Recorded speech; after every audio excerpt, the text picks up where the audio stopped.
Thank you very much for asking me here today to talk. And actually I was asked to talk about fatigue, and that was a request from some families who said it would be really nice to hear more about fatigue. And I wanted to really, I guess in the talk, make a plea to all of us here in terms of how we recognise fatigue, how we might what we call screen or assess, and then thinking about the kind of interventions we might use for this particular symptom, which, as you'll see in a second, has many implications for children, young people and families. So those who don't know me, I'm based in London at Great Ormond Street, and I also have an academic role at the University of Surrey, but a nurse by background. So today, unusually as a researcher, I'm not going to focus on one study. It's really what I'm going to try and do is kind of weave a bit of a story, really, using some words and some feelings that have been expressed by young people to offer you some descriptions of what fatigue is like.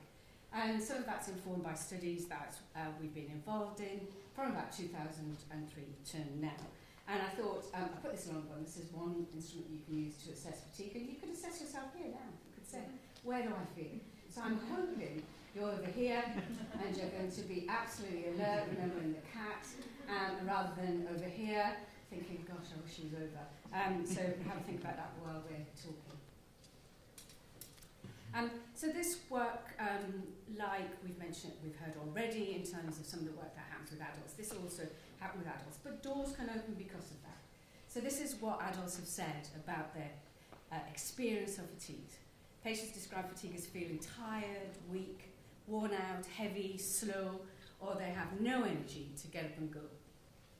They've also said it's the most common symptom, and for some adults, it's a decision about whether to go on with therapy or not if they've got fatigue.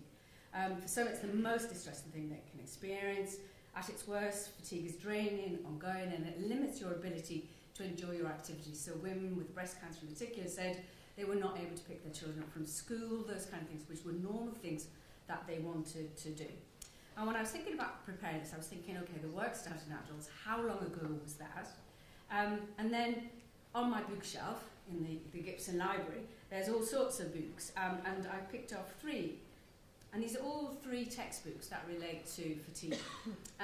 The 2 here don't mention children and young people at all, and that's not surprising either.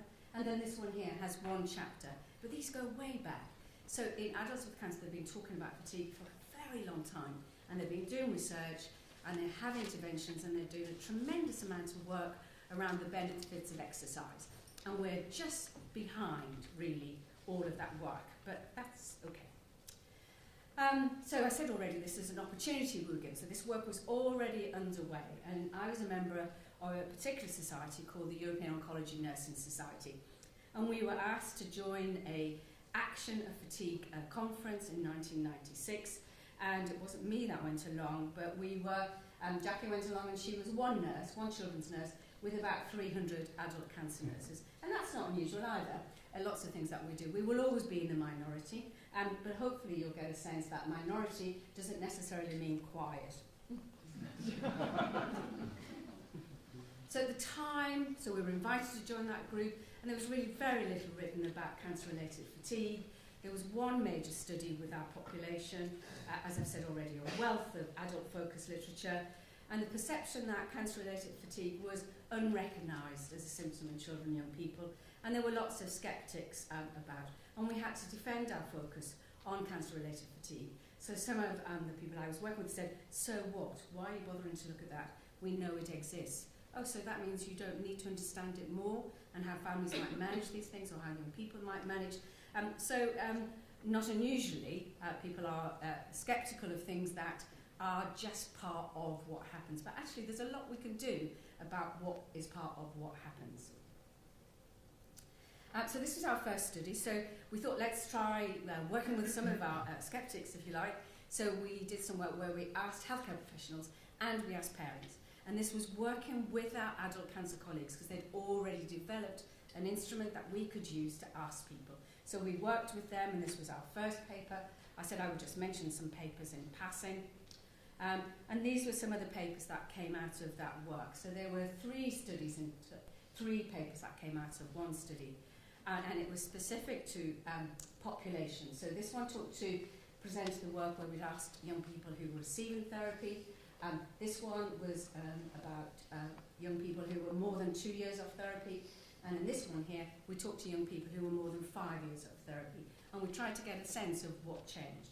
So I'm just going to take you through some of the highlights of those. So what I'm not doing, which of course is wrong as a researcher, I'm not telling you how we collected the data, who we collected the data with, how we analysed it. That's all a secret. So all I'm going to do today is tell you some of the findings. So just as you're listening to me, just be reminded I wouldn't normally do it this way. Two of the papers I wanted to mention before I go into those, though, is to say that although those papers were from a few years ago now, it's still an issue that's being researched. So this is some work that's come out of colleagues in Cambridge, and I was able to work with them, and that's asking young people about, and it's still, you can see here, this was only last year, poorly managed, limited information in relation to fatigue.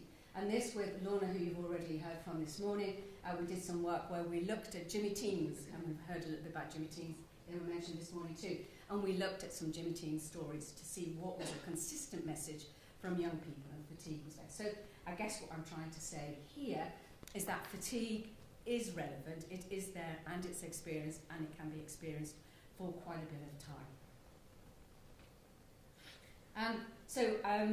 And again, I said that I would use some words, and I just wanted to, this is a young man, so this is from 1999, and I looked him up just recently, and he's a journalist, so that's always quite nice to see that.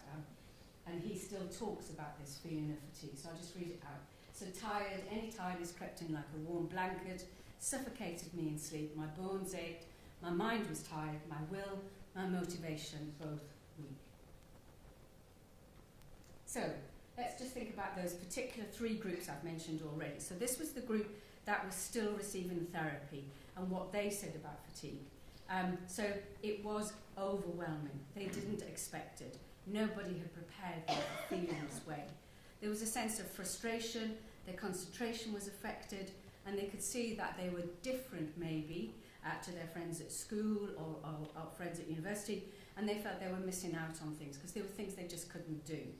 And they felt it had changed them in terms of their personality. They weren't what they were before, and their body and mind were affected. And that was affecting them thinking about their ambitions or the activities that they wanted to do. And there was this kind of notion that it was unpredictable. They were apprehensive it would happen again. They didn't know how long it would last. And at this stage, remember, we're talking about work that was done some time ago, we probably didn't have very much information that we could share to allay some of their concerns. And I've just woven in some of the words from young people, so I will read them because I think it tells you a better story probably than those bullet points. So this is Caroline. She started treatment 2 months ago and is currently still going to hospital for radiotherapy. She lives at home and goes to college for just 6 hours a week to do her 1 A-level in art. Prior to her cancer, she was doing 4 A-levels and went dancing once a week and rode and looked after her horse. Her treatment and recovery are having a significant effect on the way she is able to lead her life. Fatigue for Caroline occurs in both her mind and her body simultaneously. If her body feels tired, then so does her mind. Activities such as walking the dog, which she previously could do easily, causes her tiredness and aching knees. Fatigue in her mind came often at school, where she found it difficult to concentrate. Being with other people, where there was lots of chatting and noise around her and conversations, she found particularly difficult.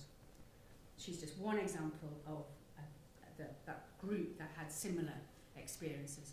And then those who were more than about 2 years of therapy, some of them were still experiencing fatigue, but less so. Their sleeping patterns were different, and they'd found ways of managing fatigue. But they were still wary of other people's reactions to them being tired. They were trying to remain positive because they finished therapy as far as they were on this road in terms of survival. But for some, they felt it had become maybe as a bit of a habit that they were so used to feeling fatigue that they still felt fatigue, and that affected their goals and what they wanted to do. So this is Robert. He's returning as far as he talked about being returned to normal, what he called normal.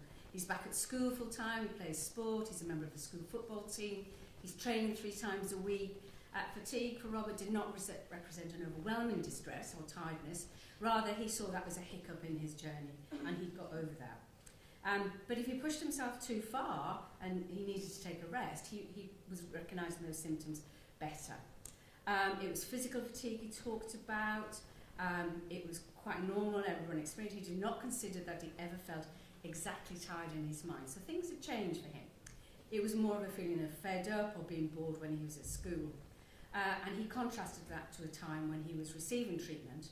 He went back to school about 6 weeks after his illness. During the first 6 months, he was unable to last the whole day. Found it difficult to wake up, get up and eat because he often felt sick in the morning still. So here we are, X periods later, and he's still having problems. And that, of course, has implications for schools.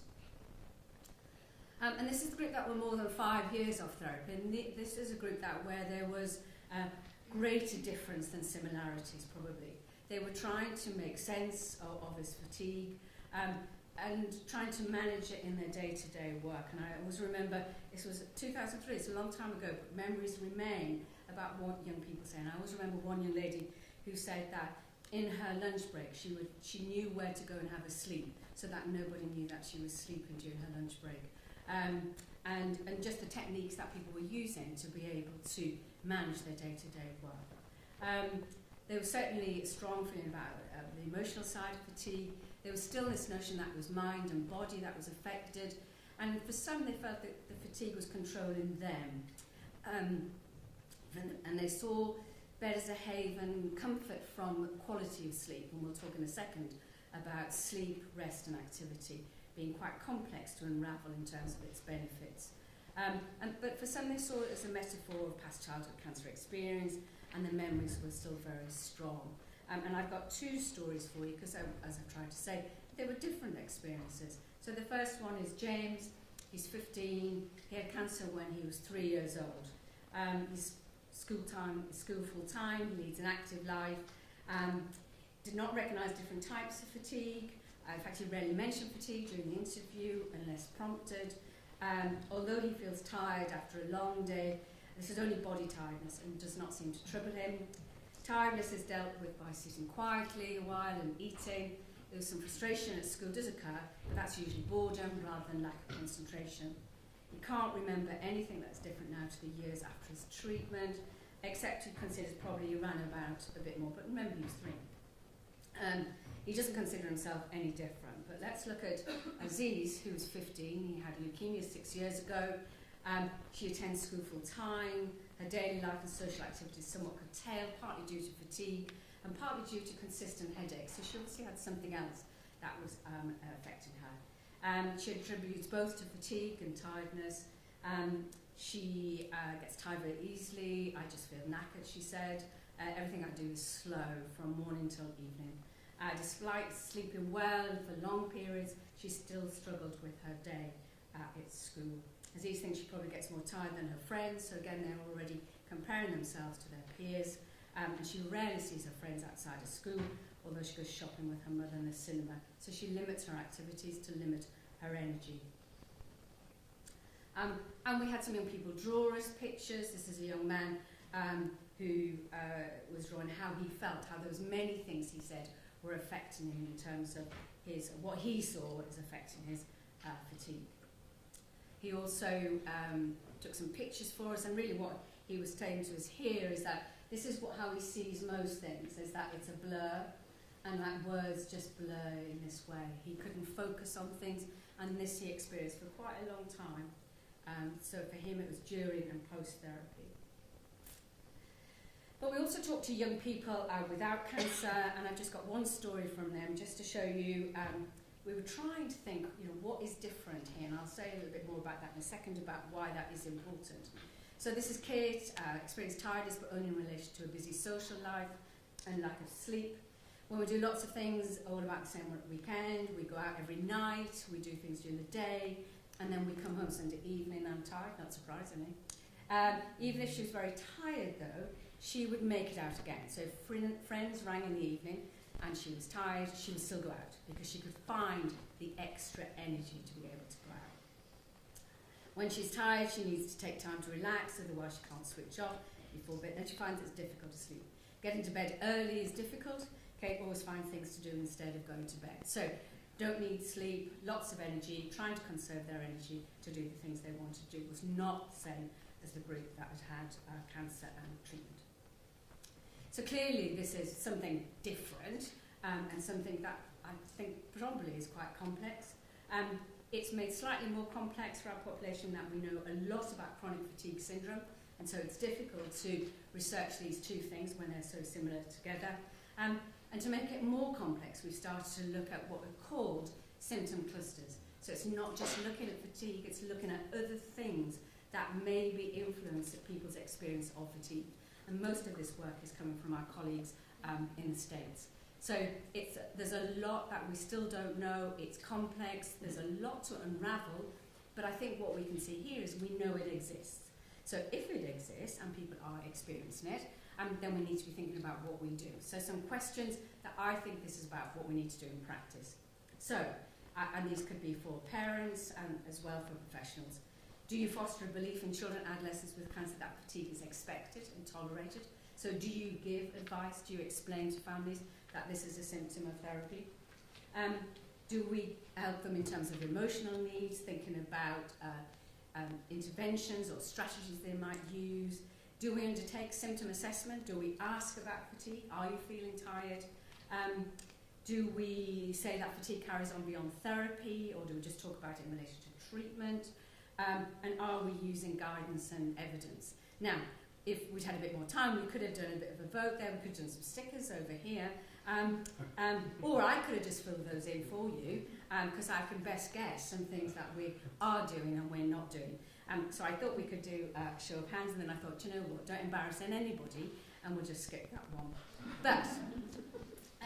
But we are able to ask people, and this work again was done some time ago, 2003, so there are assessment instruments that we can use. So in practice, we could be using these things.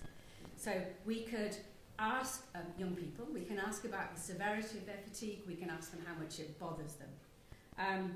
We can even ask young children, and we'll talk about this as a particular way to do that, which is called CCLG, so I'm not going to say much about this. So we can ask. And now we have some guidance. And guidance really is a bit like what Bob was saying. It's people who've done systematic reviews and they put all that together and they present it to those of us in practice to help us to make decisions about what we might do. This work has been done in Canada, but I'll just show some bits of it. You can see that it's very relevant here too. And they're talking here, so these are some of their recommendations. It might not be that clear, but in essence what it is around what is a strong recommendation, where they can see from the literature that physical activity as an intervention could help. We still need to do more work, so don't get excited about all of these things, but it clearly shows that physical activity is good. There are some pharmacological ways of approaching fatigue, and there's some evidence for that. There's also some evidence for relaxation, mindfulness, but we need more studies. All of these things down here really are saying that we need more studies, basically. And that where some of these things are appropriate or feasible, such as institutions that use cognitive behavioural therapy, there's also some evidence, although not as strong, that those things might also help in terms of fatigue. And then what's always useful for researchers like myself is they suggest then there's some research that needs to be done where these gaps are. And again, I'm not going to go through all of these, but just to suggest that it may be about screening. I've already shown you some ways we can do that. It may be about learning more about relaxation and mindfulness, about how that can help. It may be around physical activity. Some of you will know there are some countries who've done much more about this. So yoga, our colleagues in Japan and Hong Kong have done much more work around this, but that maybe links into their lifestyle choices too. So there's lots of things we still need to do. So my summary of that is, what do we need? I think we need some better information for families, and CCLG have already got it in their sights to have a booklet, and if there are some families here who would like to contribute that, very happy. We need to tell people, young people, children, about this as a symptom, how it affects their quality of life, and we need to make sure people know it happens beyond therapy. And this becomes difficult. I was just talking to somebody in the break. If a child has... That's 2 minutes extra I get of my time. So if a child's been treated when they were 3 or 4, then remembering to tell them what's happened and to expect fatigue later is not straightforward. We've got guidance, we now need to put them into practice, we need to assess fatigue, and we need to undertake more research, I would suggest. But what we don't need is more descriptive work. We really need it about what things help, so what we would call an intervention. But researchers like myself need to hear from families and professionals about what would be important to ask, what from your practice, your experience as a family, would be the right thing to ask in research.